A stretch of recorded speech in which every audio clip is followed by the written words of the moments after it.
तो बच्चों आज के इस वीडियो में पाठ 11 गिरधर की कुंडलियाँ 8th ग्रेड अभ्यास पुस्तिका क्लास 8 हिंदी की जो आपकी पुस्तक है इसका पाठ 11 हम सॉल्व करेंगे। और बच्चों इस पाठ में दिए गए सभी प्रश्नों के उत्तर आपको इस वीडियो में विद एक्सप्लेनेशन के साथ में बताया जाएगा। तो कुछ इस प्रकार से बच्चों आपका चैप्टर रहने वाला है पाठ 11। सबसे पहले हम चलते हैं तो इसमें आपके बहुविकल्पीय टाइप के प्रश्न दिए हैं। इन प्रश्नों को हम देखते हैं। क्वेश्चन नंबर 1 में कुछ इस प्रकार से हमसे पूछा है, कुंडलिया छंद बनता है।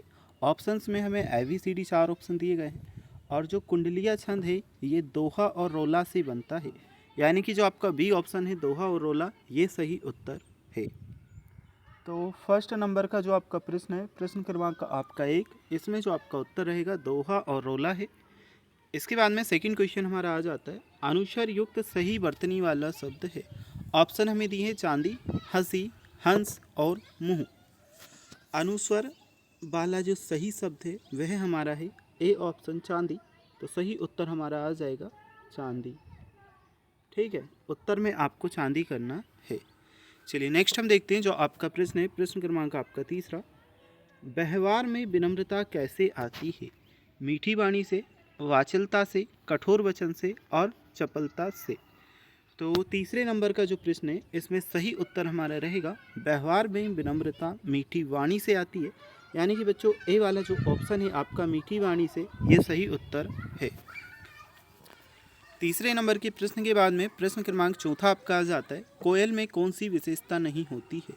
मधुर वाणी, काला रंग, कर्कशता या सुहानी। तो बच्चों कोयल की कर्कशता होना उसकी विशेषता नहीं है, यानी कि सी ऑप्शन आपका कर्कशता सही उत्तर है।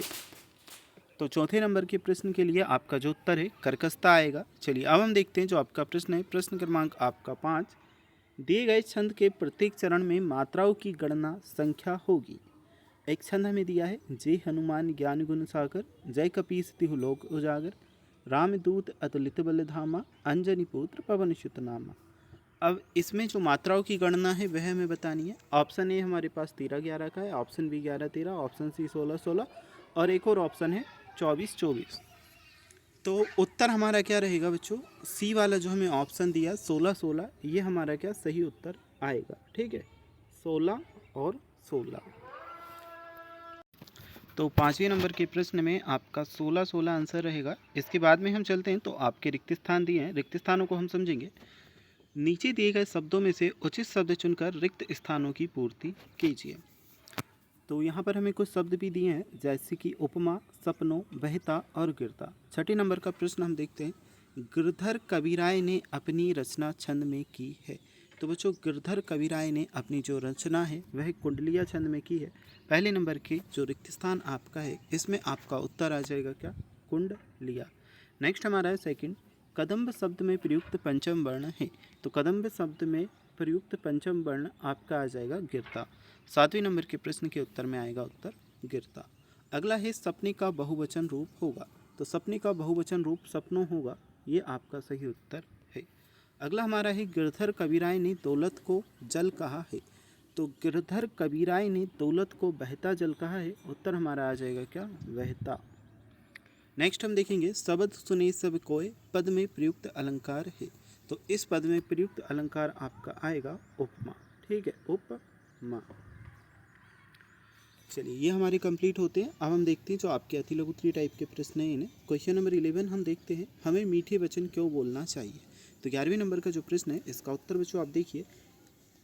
प्रश्न हमसे पूछा है हमें मीठे वचन क्यों बोलना चाहिए। उत्तर हमारा आएगा क्योंकि इससे सामाजिक संबंध अच्छे बनते हैं और लोग हमारे प्रति सम्मान रखते हैं। ठीक है, 11वें नंबर के प्रश्न का उत्तर हमारा आ जाएगा क्योंकि इससे सामाजिक संबंध अच्छे बनते हैं और लोग हमारे प्रति सम्मान रखते हैं।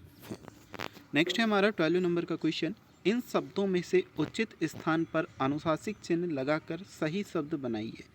ऑप्शन हमें क्या दिए हैं? चांद, कुआं, पहुँच, आंचल, नदियाँ। ठीक है, सही शब्द हमने कौन कौन से बनाए यहाँ पर?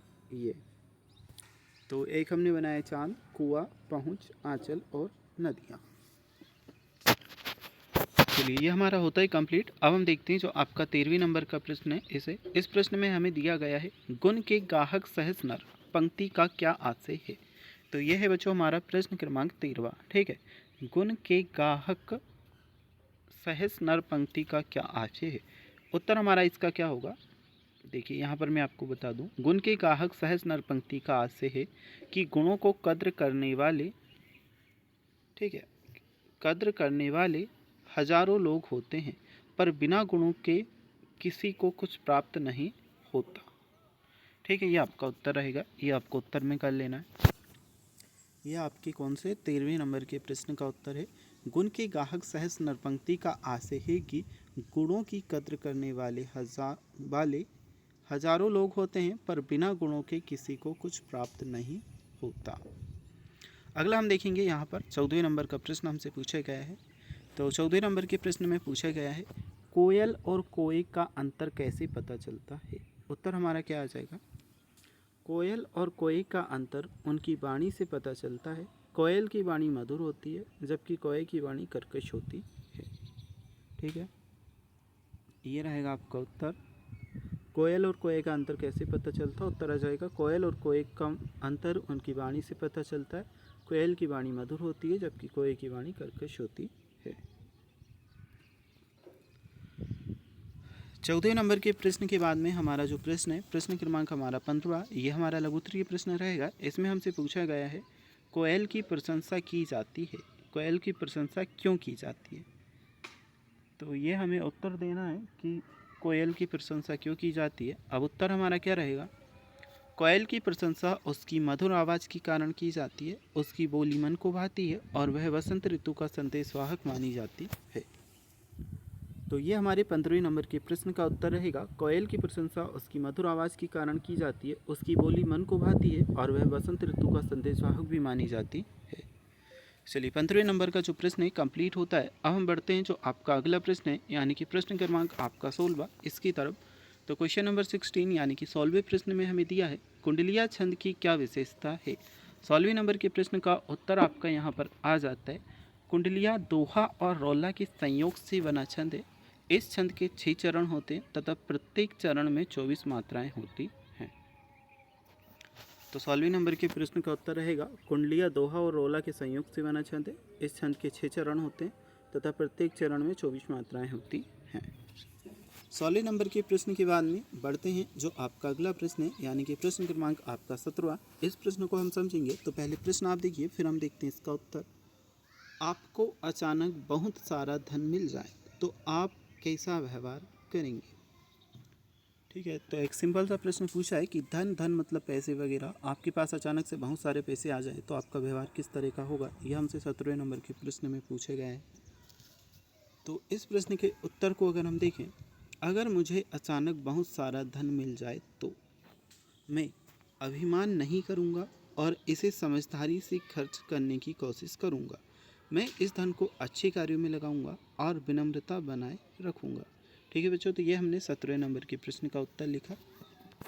अगर मुझे अचानक से बहुत सारा धन मिल जाए तो मैं अभिमान नहीं करूँगा और इसे समझदारी से खर्च करने की कोशिश करूँगा। मैं इस धन को अच्छे कार्यों में लगाऊंगा और विनम्रता का व्यवहार रखूँगा। नेक्स्ट है हमारा 18वें नंबर का प्रश्न। इस प्रश्न में हमसे पूछा है, आप ऐसी कौन सी बात को भूलना चाहेंगे जो आपको अच्छी नहीं लगी हो? यह है हमारा 18वें नंबर का प्रश्न। एक कोई ऐसी बात आपको बतानी है जिसे आप भूलना चाहेंगे और जो आपको अच्छी नहीं लगी हो। तो हमने यहाँ पर उत्तर लिखा 18वें नंबर का, मैं उन सभी नकारात्मक घटनाओं को भूलना चाहूँगा जिनसे मेरा मन दुखी हुआ है या जो मेरे आत्मविश्वास को कमज़ोर किया हो। तो यह है हमारे 18वें नंबर के प्रश्न का उत्तर, मैं उन सभी नकारात्मक घटनाओं को भूलना चाहूँगा जिनसे मेरा मन दुखी हुआ हो या जो मेरे आत्मविश्वास को कमज़ोर किया हो। तो 18वें नंबर के प्रश्न के बाद में जो अगला प्रश्न है, यह है हमारा 19वें नंबर का प्रश्न। इस प्रश्न में हमें दिया है, गिरधर की कुंडलियाँ लोक व्यवहार में कितनी उपयोगी हैं? 19वें नंबर का प्रश्न हमसे पूछा गया है, गिरधर की कुंडलियाँ लोक व्यवहार में कितनी उपयोगी हैं? उत्तर में करना है, गिरधर की कुंडलियाँ लोक व्यवहार में बहुत उपयोगी हैं क्योंकि इनसे व्यवहारिक ज्ञान और नैतिक शिक्षा भरी हुई है। ये हमें सही जीवन जीने की प्रेरणा देती है और समाज में बेहतर संबंध स्थापित करने में मदद करती है। ठीक है, तो ये हमारा उत्तर रहेगा।